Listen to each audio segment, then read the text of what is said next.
Tapping in. Are we live? Yeah. We needed help. You know, part of being vulnerable, part of being vulnerable is admitting when you need help, when you need assistance, when you need support. And this is a case in which we needed help with this conversation. And so luckily, we were able to have the lovely Lilani grace us with her presence. Lilani is a sexual health and relationships educator. She teaches young people ages 13 to 15 and trains teachers, foster parents, and after-school program officers to also work through these conversations about sexual health and relationships. She's finishing her master's in sexual health and reproductive health in Chicago, writing her dissertation as her work focuses on the intersectional impact of racism on reproductive and sexual health on communities of color in the United States, in the United Kingdom. And she also happens to be my partner. So shout out to the universe looking out for a brother. Lilani, thank you. My pleasure. Hi, everyone. Thank you for having me. It's an absolute pleasure to have you on the show. Part of the reason why I think it took us a while to be able to get here is because we really wanted to do due justice in approaching this matter with a lot of intent. And luckily for Miles, luckily for myself, you're one of those people who has such a wealth of knowledge onto this space, and you've always been so giving with information, especially when it comes to sexual health and that type of thing. So for us, it was it's cool to be able to shine that onto our platform, and this conversation around abortion is a great place to start because of some of the Roe v. Wade, the Roe v. Wade overturning leaks that came out, and what this conversation is where it holds today. So if we're starting at the top, when you think of abortion, what's the first thing that comes to mind to you? I think the first thing that comes to my mind is a safe procedure. And I think that's really, really important to take into account, because even when there are laws that are put in place to control people's bodies, to regulate, etc., there's a lot of different language to use there. But I think it's really important to recognize that whether or not there are laws prohibiting those procedures, they are still happening, and they have happened for, hundreds of years prior, and they will continue to happen. And so I think safety is the most key word that comes to my mind in relation to abortion.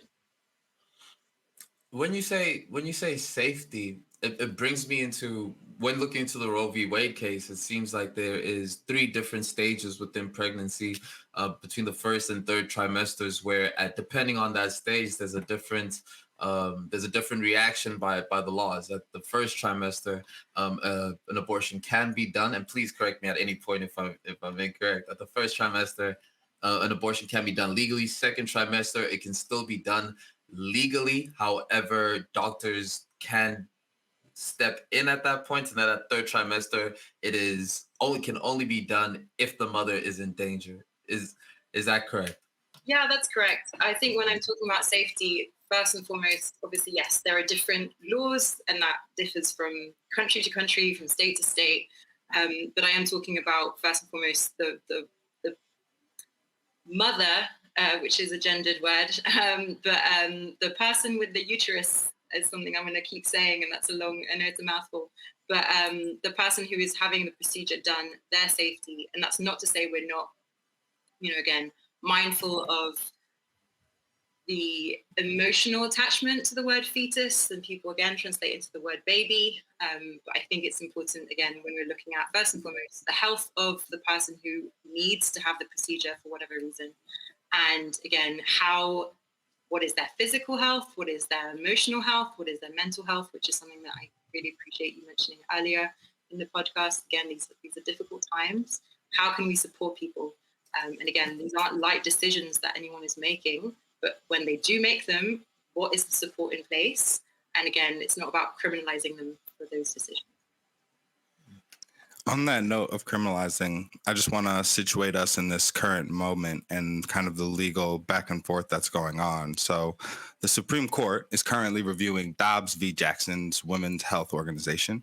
It's a case that considers a Mississippi law, and if the Supreme Court rules in favor of the Mississippi law, right, which restricts access to abortions, and states have laws and the federal laws kind of conflict with those. So in this case, if the Supreme Court rules in favor of the Mississippi law and overturns Roe v. Wade, states would kind of essentially regain the power to regulate abortions on their own, right?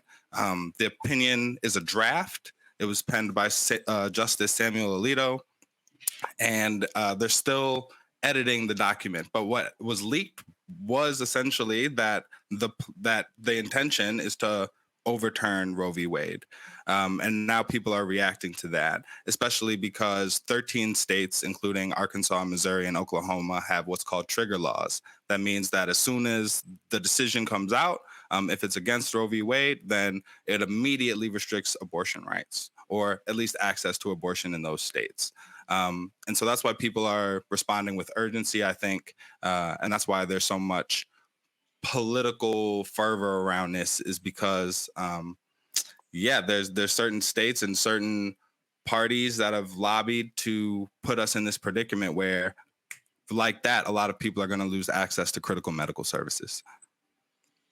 Absolutely. And I think it's important to know, even prior to the leaking of this draft, abortion access in a lot of the states that you've already mentioned, but even in others that you haven't, isn't easy. It's something that's important to know. And again, I'm sure we'll be talking about people who will be hit the hardest, but if you think about communities of color, again, who have intersectional realities, non-binary people, trans people, these are not people who have easy access to abortion care anyway. And again, we can talk about the financial ability to access abortion care, especially in this country. We're talking about transport access to clinics, etc. Aftercare as well, which is really important. We don't talk about that enough. We have to think about the fact that this is already not a procedure that is easy to have, and the fact that these laws are going to very possibly be put into place will make things infinitely harder. Yeah, you mentioned the folks that are going to be most directly impacted by this. I was going to ask you to dive in and say a little bit more about that, but I think Sway was going to jump in and want to make space for his comment too. Listen, I know both of us have just a full list of questions that we've been waiting to ask Lottie, but please go ahead. I'll jump in afterwards. So communities of color, as I mentioned, I think it's really important, as always, to think about the systems of discrimination, of oppression, of racism, white supremacy, patriarchy that impacts communities of color, especially. Again, as I mentioned, non-binary people, trans people, these are people who are very much, always struggling with the transphobia of medical care, for example, and really, really struggle with that access on a day-to-day basis. I was also reading about people who don't have an American citizenship, for example. There are cases in Texas, I believe, I'm just looking at my notes, where people who are traveling over the border, for example, to Mexico to try and have access to abortion care, again, Texas has pretty stringent laws already in place, they have to show if they have citizenship status, which again reinforces, the policing of these bodies on so many different levels. So we're looking at, again, a lot of communities who, from a financial point, from a racial point, from a sexual, gendered point, who are struggling already and who will be very much continue to be discriminated. It does seem like that sort of that discrimination that you speak of is one of the things that activists who are against the legislation keep pointing towards, is that there are burdens that are placed in these restrictions that make it difficult for access, like you put. So in looking at Planned Parenthood versus Casey, that which is essentially, to my understanding now, the prevailing standard of how abortion laws are set upon. There has been talks of the fact that it does place a difficult to access and a burden. But on the other side, they would say that those roadblocks that they've put in place are for the safety of the mother. So where does one land in this space where there does seem to be people on one end who are saying it's more difficult because it's supposed to be safer. People on the other hand saying it's way too difficult, and it like makes access less to some people. I think again, there's even in the media, there's an aversion to using, the key terminologies of pro-choice versus pro-life, and again, I think it's really important to recognize that it can be really confusing to figure out where you stand when you've got kind of these two extremes on the spectrum going, you have to be pro-choice, you have to be pro-life. What if you are someone who fundamentally believes in a woman's right to choose? And again, that's gendered language. So anyone who has a uterus and their right to choose. And therefore, again, depending on the circumstance at hand, you may believe that life begins at conception. Maybe you believe that, again, a fetus is a fetus until, again, much later in a pregnancy. But I think it's recognizing that this is a very personal issue for a lot of people. But at the end of the day, and these are my beliefs, but safety comes first. The ability to choose, I think, is important. And to recognize that there's a lot of arguments around, if, for example, if someone is pro-life, are we respecting the right, the autonomy of a person with a uterus's body and their right to choose and to make decisions safely for themselves versus, kind of highlighting the rights of an unborn fetus, child. But that argument to me doesn't always stand up very well when there are children who are born, to use the example of the United States, and who don't even have sufficient access to baby formula, and who are voting, who are the people who are in elected offices voting against access to that baby formula, or even making the argument that anyone should give birth and then someone can be adopted. There are 400,000 children in care right now and waiting for homes, and they're not getting the support that they need. So I think, again, there are so many very, very emotional ties to this conversation, and it's about making space for that. But at the end of the day, for me, it's always about safety, and it's always about ensuring that someone has the right to choose, and it's not about judging them for any choice that they make. But again, obviously, having a conversation safely, making sure they know what their choices are. I know there are a lot of people, certainly in the UK, which is where I'm from, who, go into a clinic and they are seeking safe abortion care, and they're still dealing with a conversation that feels so judgmental from the doctors and nurses, etc., and who are pushing this conversation of like, are you sure? And again, I think it can come off as very debilitating and very, I don't even know, the word is patronizing. At the end of the day, if we were talking about the flip side, sperm banks have the right to refuse sperm. I just want that to kind of weigh in for a moment, because it is important to recognize, different reproductive rights that are out there, and that includes all genders. But it's why is there some agency for some genders that is so radically controlled and actively policed for others? And I think that's, again, very telling of the state of reproductive rights still today. And why is it that we view, the right to control, for example, anyone with a uterus and their right to access free and safe contraception versus anyone who has testicles and their right to, I know, shocking testes. Oh my dear. And again, why is the conversation around the onus on contraceptive rights so often on the people who have uteruses? Very long. I like to come on the show and be Mr. Statistics and bring out the data and bust it out. But the truth is, when it comes to this conversation, and I'm glad we have you here so we can feel safe in being ignorant where we can be and just be honest where we can be. There is an element of it where it's just there is no way that there should be a takeaway of someone's choice in being able to decide what happens within their body. And the idea of at what point do we mark the beginning of where conception, where life begins? It is a bit sensitive to be able to think about it, but despite what the semantics are being said on on the news and where the different people stand, it does seem to feel like there is middle ground for where people can where we can understand that there's options, like you say, investing in the options, making those options better. Um, it just feels like we're all standing on opposite ends of the room, shouting at each other about the worst parts of the thing we're trying to defend when it comes to this topic. Absolutely. And I think it's about humanizing the conversations as often as possible, you know, and I think it's acknowledging the emotional toll that it takes on a person with a uterus to realize that they may be pregnant. And I'd like to point out that realization isn't immediate. There isn't like, you know, I'm not a turkey. It doesn't pop out and tell me that I'm cooked. Like it takes a while to realize that you may be pregnant. Welcome for that metaphor. But it's really important to recognize that contraception may not work. You may not have realized. Shout out. I mean, I'm a sex ed teacher for a reason, but you know, if you're on any form of antibiotic, your hormonal contraception does not work. There's a high probability of that. It's important to know that. We know that barrier methods such as condoms don't always work. Oil condoms don't mix. Be very careful what kind of lube you use, children.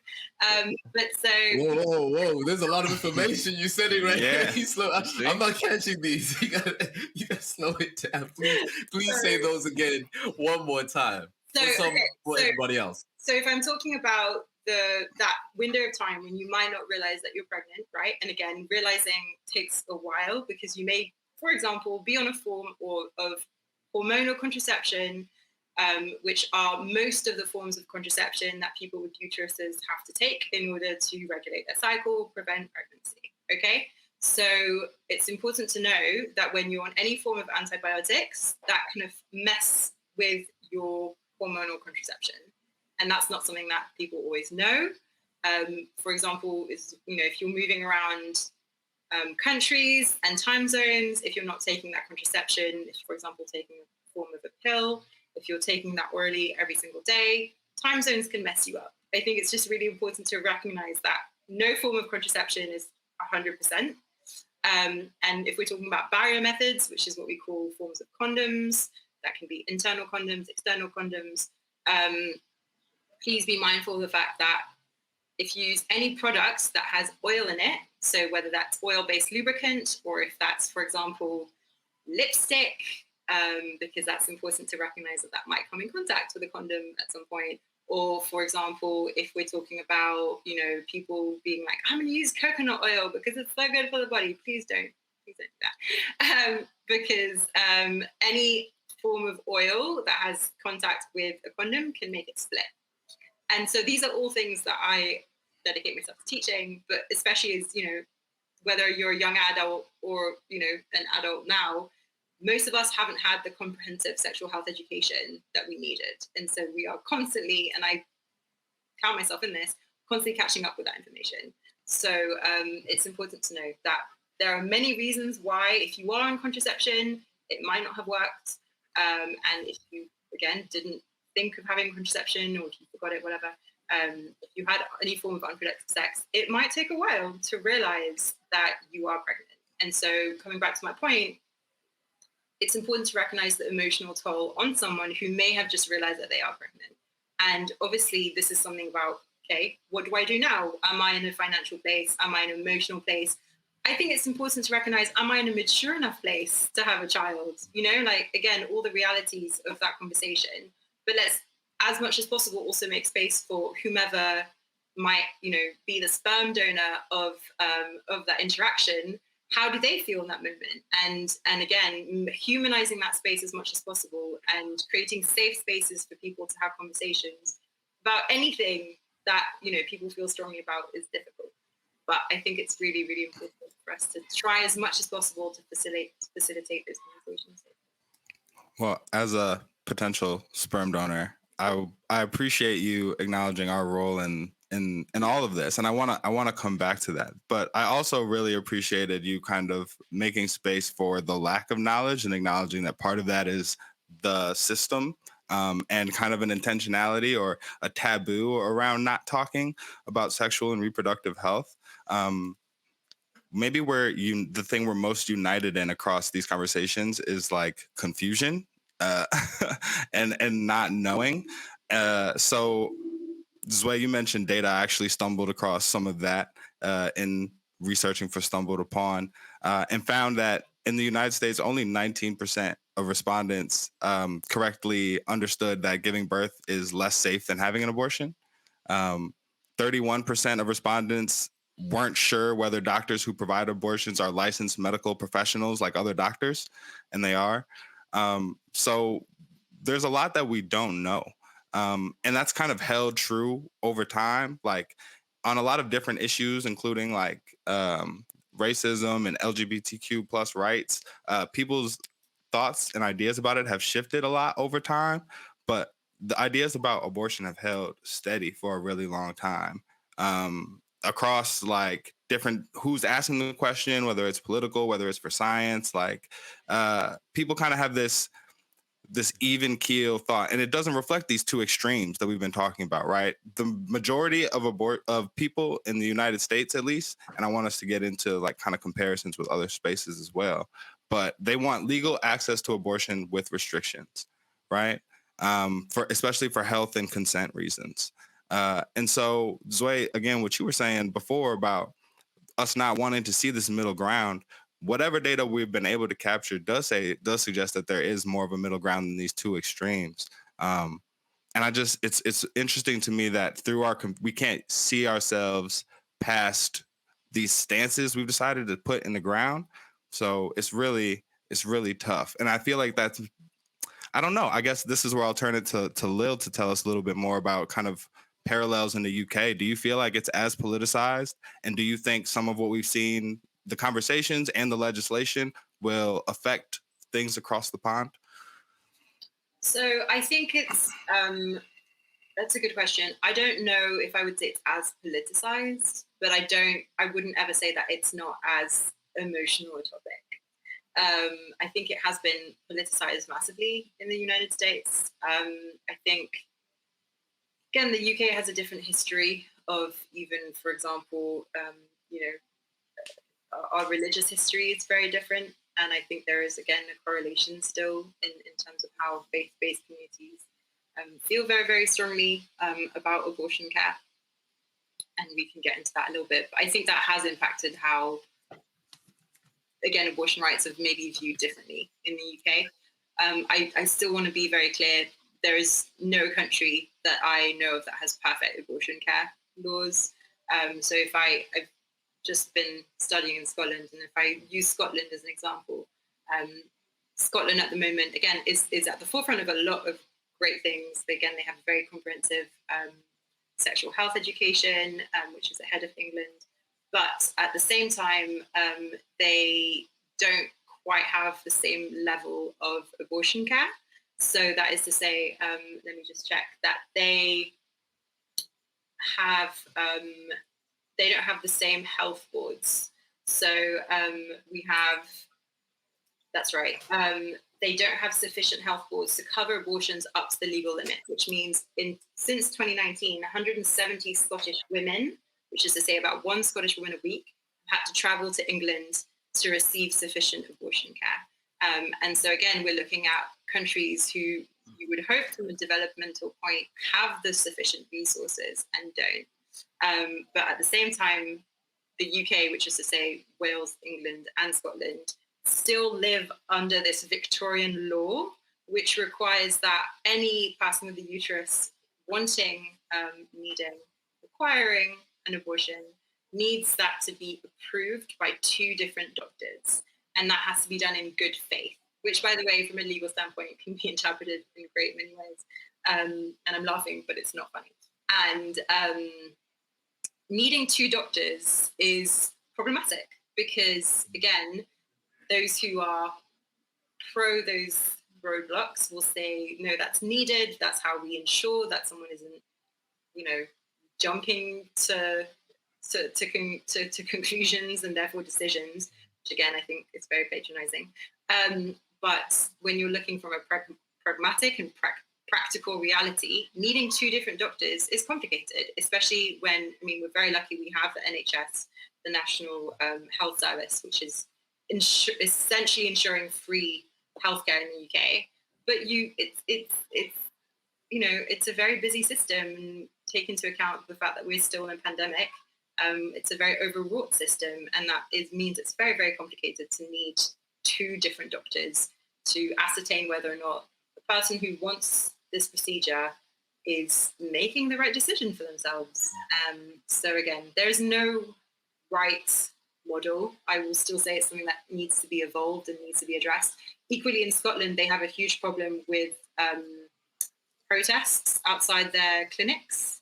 So they are currently looking to pass protest-free buffer zones, because again, if we're looking at the emotional toll that it takes on someone to have made the decision to find somewhere to go, to make their way, which again, if we're looking at people who have financial, intersectional identities from, again, race, etc. perspectives, it's complicated to make your way, to get maybe childcare, to take time off. Like, these are not easy journeys, okay?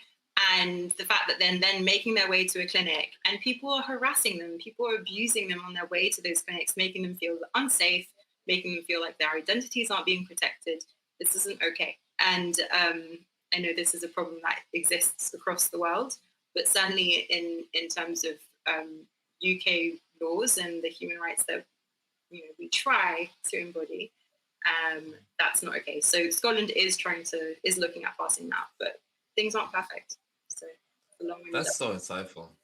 That's so insightful, and I like that because it now allows us to actually start to look at the person that's actually going through that process and what they're going through.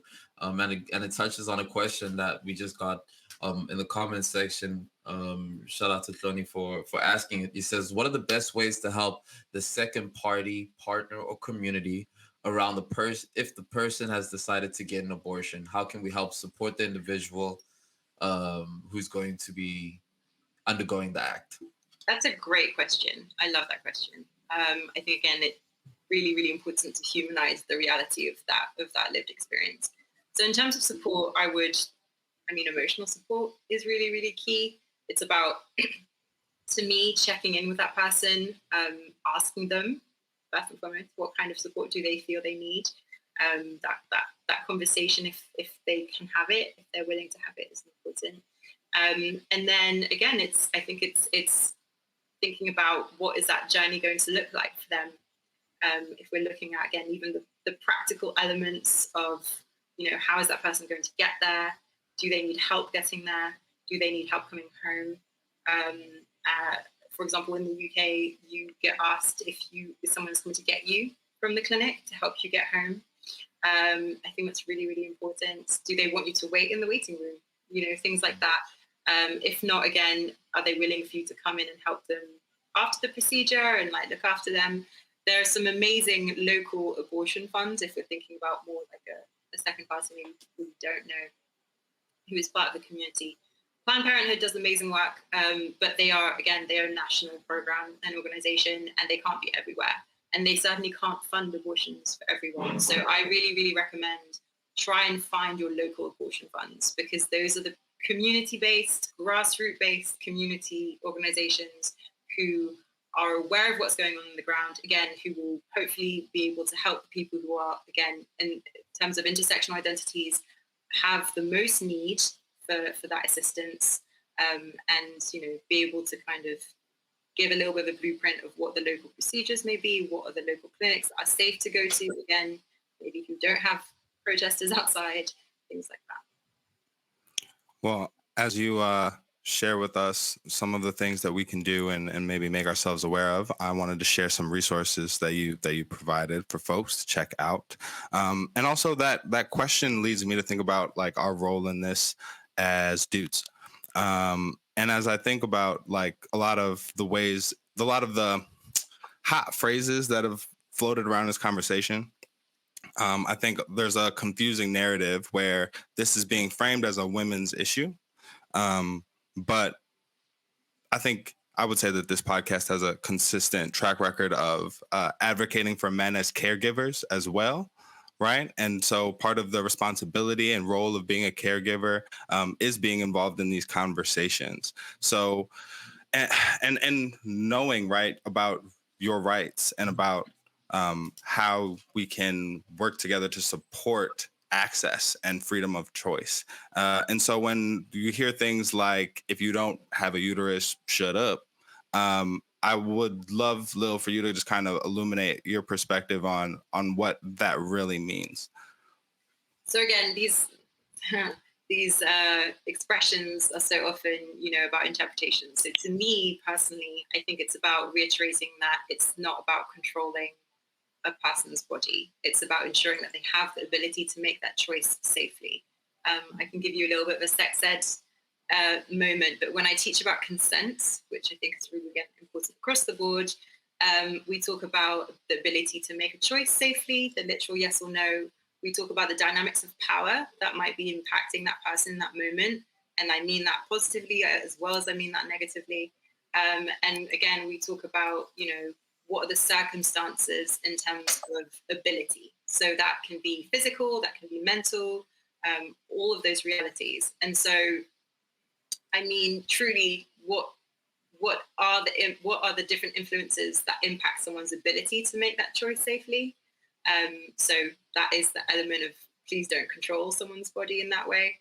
But I think it's really important, as you said, to recognize that this is an all gender issue.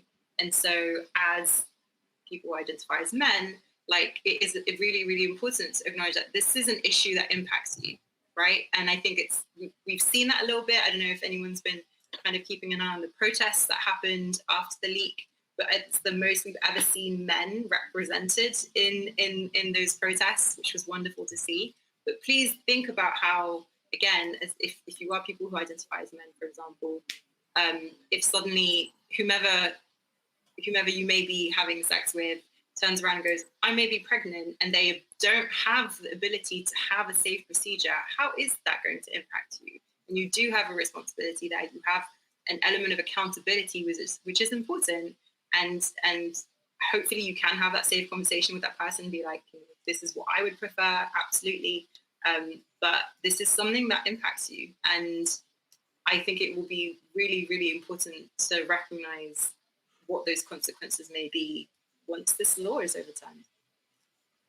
Speaking of consequences, there are a lot of consequences beyond the right to abortion that might be affected by this, right? There's access to contraception, and even some other. We're getting to this place where the Supreme Court decision is aligning us in this direction where you only have a constitutional right if it was agreed upon by like 7 white men in the 1700s.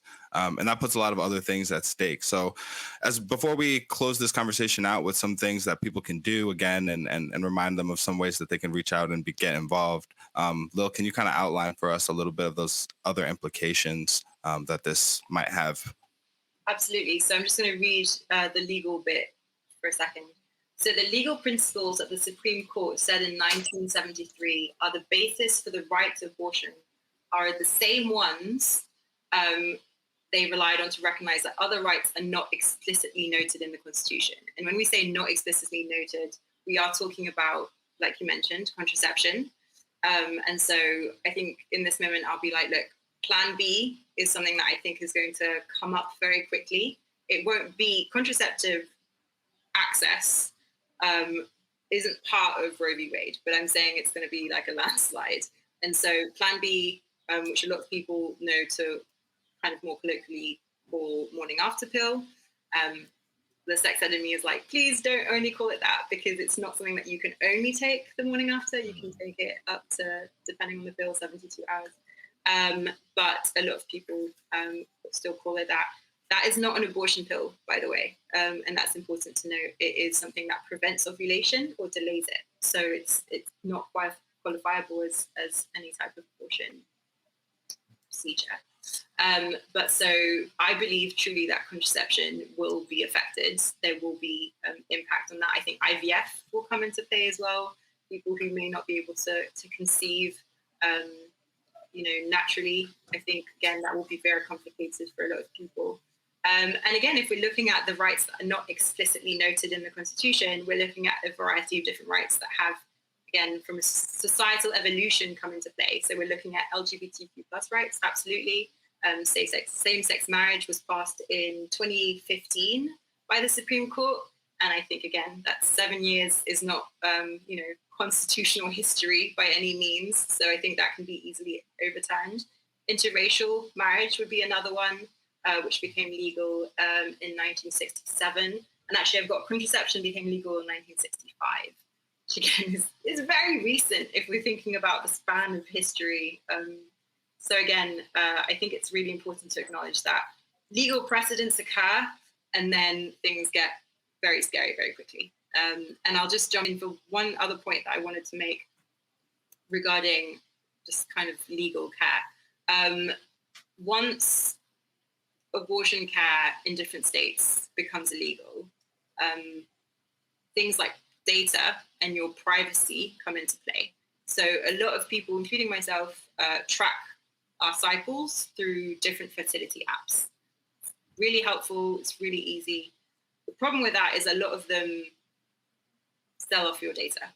And this is when things get dangerous because you don't know who they're selling them to. It means that, again, the government, whether it's, any type of policing agency, whether it's, honestly, anyone who wants to buy it, the highest bidder, can have access to your data. So it's really important to recognize that things get logged into those trackers, whether it's just, your menstruation cycle. Once you get pregnant, obviously your period isn't coming in as regularly at all. And so that will be easy to track and ascertain. It's not like you're logging in necessarily that you got pregnant, but it's the fact that on a data tracker, it will be quite visible quite quickly to see that. And that means that, again, if you have then had an abortion, someone can go and say, well, we can track this and we can say that you have, and therefore we can criminalize you.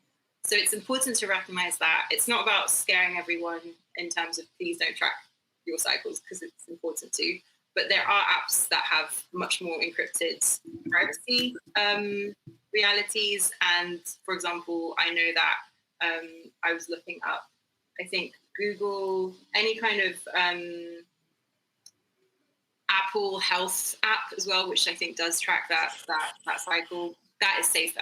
I know it's not ideal. There's some cringes that are coming up. It's not ideal.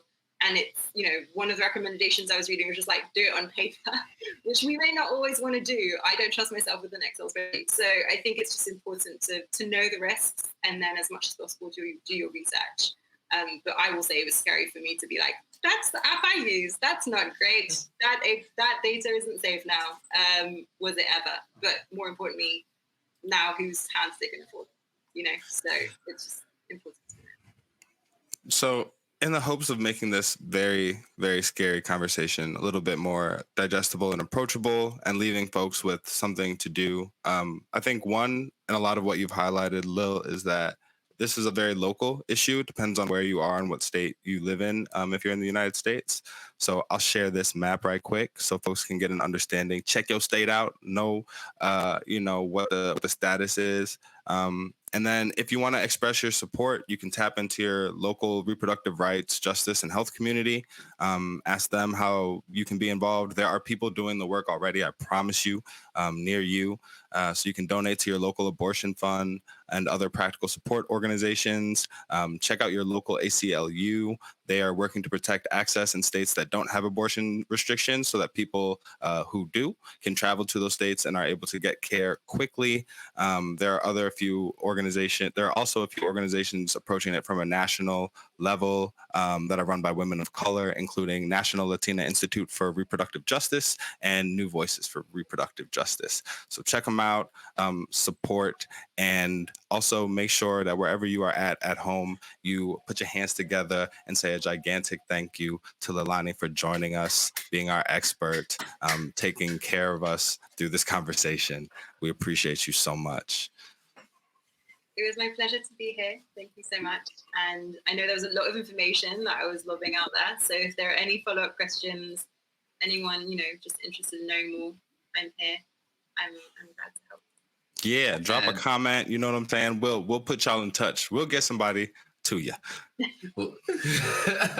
Hey man, without further ado, Mr. Mark Xavier, we got more of the show to get into. We got more content that we got to give these people. We've been blessed by the presence of Leilani, man. We have a whole we're not even done. We're not even at the people's favorite part of the show, because me and you dedicate our time to all this insightful stuff, but they just want to hear about how Miles feels about hip hop.